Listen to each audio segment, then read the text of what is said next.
What is up, degenerates? Welcome back to HypeCheck for yet another video for the UFC. In today's video, I'm doing a full card breakdown, going over each and every fight for UFC 294, Islam Makhachev versus Alexander Volkanovski. As always, if you guys are new here, join the fam, hit that like and subscribe button. We're trying to hit that 50K subscribe mark, so if you are new, it does help out the channel a lot. And before we get into anything, I want to give a huge shout out to the sponsor of today's video, and that is Stake, the #1 sportsbook and casino available online, and exclusively for the HypeCheck fam. When you sign up to Stake using the code HYPE, I'll be giving you guys a $75 tip along with my VIP card 100% free. Not only that, Stake is newly launched in the US. So for the US version of Stake, you need to use the code HypeCheck and the same offer applies. For those of you who don't know, Stake is the #1 sportsbook and casino available online. They have the best odds, best customer service. You can literally stream every single game and fight that you are betting on directly from their website, 100% free, instant deposits, instant withdrawals. If you have any questions regarding their sportsbook, please feel free to message me on Instagram or Twitter. Instagram, my handle is @HypeCheckSports, and Twitter @HypeCheck. And also, after you guys do sign up using my code, which does help out the channel a lot, message me on Instagram or Twitter as well, and I'll get you guys all set up. Regardless of that, the elephant in the room here, I have not been active for my UFC videos for about a month now, and the reason for that being is I was overseas. I was in Israel for the past month and change. I'm not here to commentate on the conflict going on overseas. That's just not my job. My job is to give you guys the best betting advice. Prayers to everyone in that situation. Regardless of that, I am super excited to crush it this week for UFC. The consistency will be back for my UFC videos.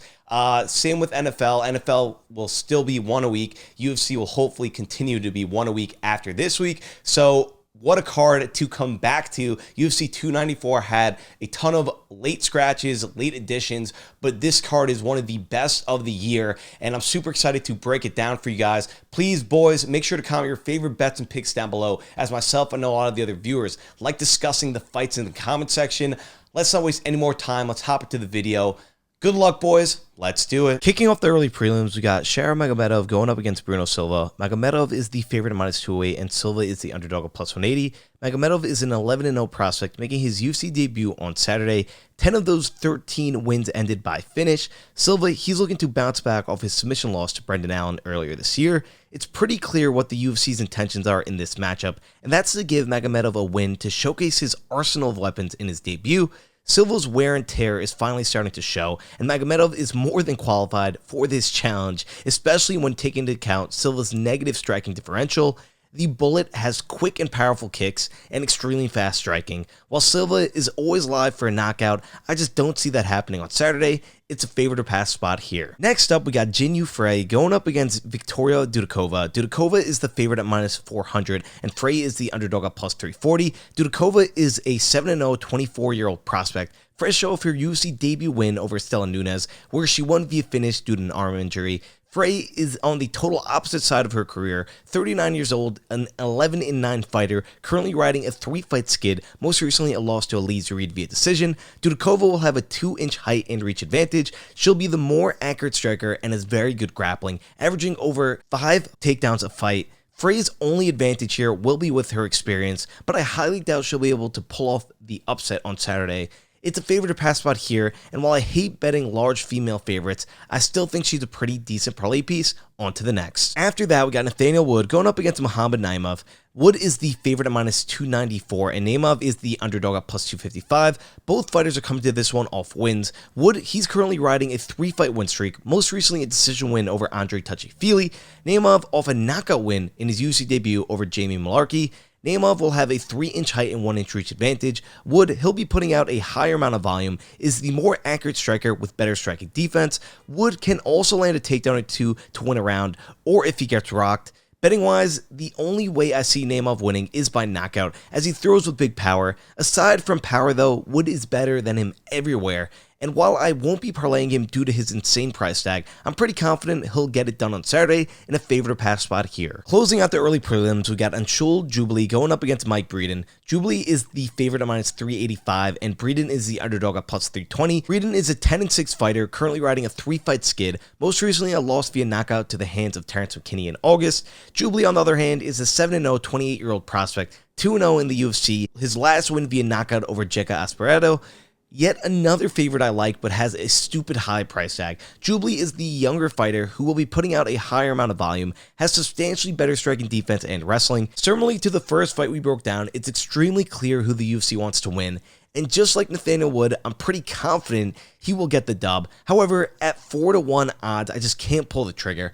Betting wise, another cause for concern is that Breeden knows he will get cut if he doesn't get the win this week, so he may go for broke and land a lucky shot. At the end of the day though, if nothing weird happens on Saturday, Jubli wins this 98% of the time, and I do think he will get his hand raised on Saturday. It's a favorite to pass spot here. Kicking off the prelims, we got Sedriques Dumas going up against Abu Azaitar. Dumas is the favorite at -172, and Azaitar is the underdog at +150. Dumas is an 8-1 fighter, coming off his bounce-back win over Cody Brundage. Azaitar, he's looking to bounce back off his knockout loss to Marc-Andre Barriault about 2 years ago. Azaitar is nearly 10 years older than 28-year-old Dumas and will be at a 3-inch height and reach disadvantage. However, from the tape I've watched, I actually really like the underdog in the spot. Azaitar has a ton of ring rust, which is a concern. However, Dumas is extremely overrated, and besides for him being the more accurate striker, I think Azaitar is the harder hitter and will be putting out significantly more volume.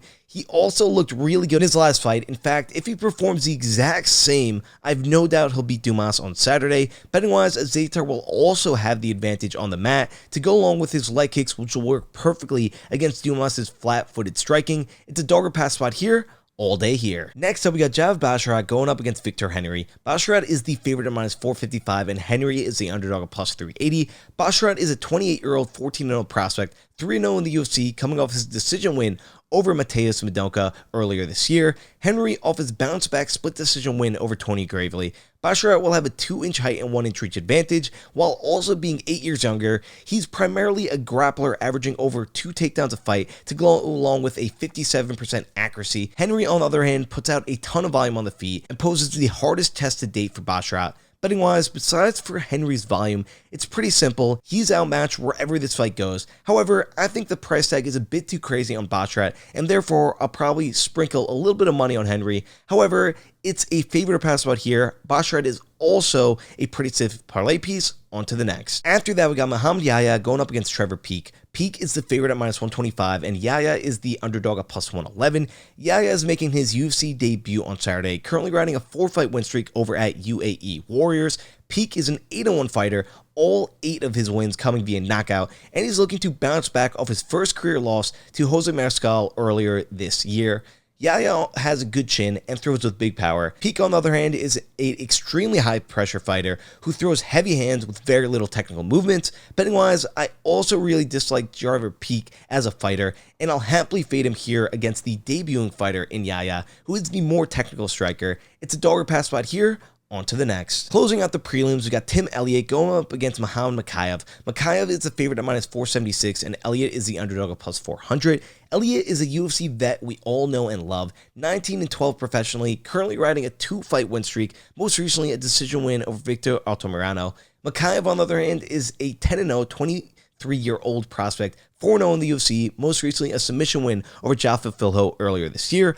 Mokaev is 13 years younger with a 4-inch reach advantage, an elite wrestler averaging over 7 takedowns a fight, and while his ceiling is sky high, I don't like how he fights at all. He's a bit patient in the octagon, not eager to get that finish. Elliott, on the other hand, is an extremely gritty fighter, and in every fight I've watched for Mokaev, he gets in trouble, and Elliott is the guy to finally capitalize off those mistakes. Betting-wise, don't get me wrong, Mokaev wins this fight 95% of the time, but at +400, Elliott is just too juicy of an underdog to fade. It's a dogger pass spot here. Kicking off the main card, we got Nurmagomedov going up against Muin Gafurov. Nurmagomedov is the favorite at -217, and Gafurov is the underdog at +190. Nurmagomedov is looking to bounce back off his decision loss to Jonathan Martinez. Gafurov is looking to bounce back off his UFC debut loss to John Castaneda. Nurmagomedov will have a 1-inch height and 2-inch reach advantage. He'll be the way better and technical striker. He has better striking defense, while Gafurov has a big advantage on the mat. He tends to choose to strike over wrestle, which lands right into the hands of Nurmagomedov. Betting-wise, Nurmagomedov is the play. However, he is not a trustworthy fighter to bet on / parlay. It's a favorite to pass spot here, but I would recommend staying away. Next up, we got Ikram Aliskerov going up against Warley Alves. Aliskerov is the favorite at -476, and Alves is the underdog at +390. Aliskerov is a 14-1 prospect coming off his UFC debut knockout win over Phil Hawes. Alves, he's currently riding a 2-fight skid, looking to bounce back off a split decision loss to Nicholas Dalby. This one will be short and sweet. Aliskerov is my favorite play on the entire card. Warley has a bad gas tank, and this fight being on short notice is a recipe for disaster for him. Ikram will be putting out a higher amount of volume, is the way more accurate striker, and will have a 4-inch reach advantage. Betting-wise, the bottom line here is that Ikram is about 2 levels above Alves as a fighter, and he should run through him on Saturday. It's a favorite to pass spot here. After that, we got Magomedov Ankalaev going up against Johnny Walker. Ankalaev is the favorite at -367, and Walker is the underdog at +300. Ankalaev is a 17-1 prospect coming off a draw to Jan Blachowicz.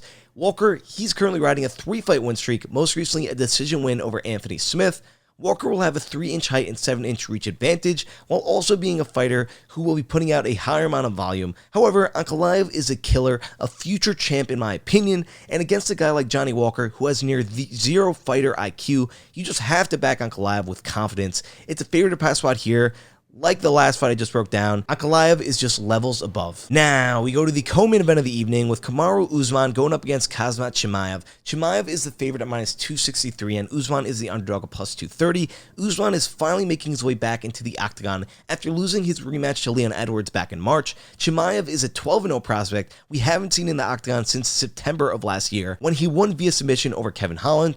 Usman, he's coming into this fight on short notice, and if he was on a full camp, I would probably bet him confidently, but he's not. And Chimaev, he, on the other hand, is a beast in the octagon, a future champ in the making. I'm not betting this fight, especially with how Chimaev performed against Gilbert Burns. So if Usman is coming into this fight prepared, it could cause Chimaev some serious problems, as it is his hardest test to date. Regardless, it's a favorite to pass spot here with Chimaev, but please, boys, do not parlay him on Saturday. It's time for the main event of the evening with Islam Makhachev going up against Alexander Volkanovski. Makhachev is the favorite at -238, and Volkanovski is the underdog at +205. The current lightweight champ, Makhachev, is a 24-1 fighter, his solo loss coming way back in 2015. Since then, he's literally been dominating the division, and he's defending his belt once again to the featherweight GOAT, Volkanovski, in which their last fight resulted in a win via unanimous decision. Volk, he's coming into this fight on short notice, and I actually had him winning the first fight, but certainly to the co-main event, because this fight is on short notice, Makhachev might finish him inside the distance this time around, as much as I hate to say that. Volk, though, he looked fantastic against Yahya Rodriguez. I just wish he had a full camp here. Betting-wise, if this fight somehow goes to the scorecards, there's also no way Islam loses. I purely think Volk took this fight for the paycheck, and while I'm hoping he shocks the world on Saturday, I just can't see it happening. It's a favorite to pass spot here. Thank you guys for watching. If you guys want to join the hundreds of other members cashing in weekly in the VIP fam, just click the link in the top comment section or description. Shout out once again to Stake for sponsoring today's video. If you need a sportsbook to bet on, make sure to check them out. And exclusively for the HypeCheck fam, when you sign up to Stake using the code HYPE, I'll be giving you guys a $75 tip along with my VIP card 100% free. Stake is also newly launched in the US, so for the US version of Stake, use the code HypeCheck and the same offer applies. Stake is the best sportsbook available online. They have the best odds. You could stream all the fights, every game that you bet on, you could stream directly on their website 100% free. So DM me on Instagram at HypeCheck Sports or on Twitter at HypeCheck, and I'll get you guys all set up after you sign up. Good luck, boys. Make sure to comment your favorite bets and picks down below. Peace.